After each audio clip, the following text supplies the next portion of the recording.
తిరుపుంగురు శివుడి ఆజ్ఞ నందీశ్వరుడి పక్కకు ఒరగటం వెనుక ఉన్న హృదయాన్ని కదిలించే నిజమైన కథ.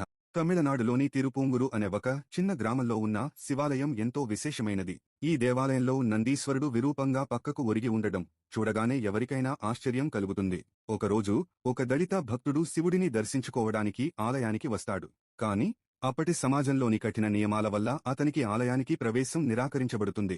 గుండెల్లో దుఃఖంతో ఆలయం వెలుపలే నిల్చుని కన్నీళ్లు పెట్టుకుంటూ గర్భగుడిలోని శివుడిని చూడాలని ఎంతగానో తపిస్తాడు.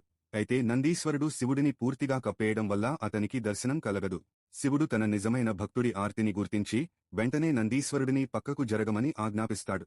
భక్తుడు బయటనుంచే తన ఆరాధ్యుడిని దర్శించుకోవడానికి శివుని ఆజ్ఞతో నందీశ్వరుడు పక్కకు ఒరిగి భక్తునికి దర్శన భాగ్యం కల్పించాడు. ఈ సంఘటన దళిత భక్తుల పట్ల శివుడి కరుణను, సమానత్వాన్ని ప్రతిబింబిస్తుంది. ఇక్కడ శివుడి ఆజ్ఞకు మహిమ, భక్తుడి కన్నీళ్లకు నందీశ్వరుడే పక్కకు జరగాల్సి వచ్చింది. ఈ ఆధ్యాత్మిక ఘట్టం తమిళనాడు భక్తులకు గర్వకారణం మాత్రమే కాకుండా భక్తికి శివుడిచ్చే ప్రాధాన్యతను చూపిస్తుందనడంలో ఎలాంటి సందేహం లేదు. ఈ చరిత్ర తెలియని మీ స్నేహితులకు కూడా షేర్ చేయండి.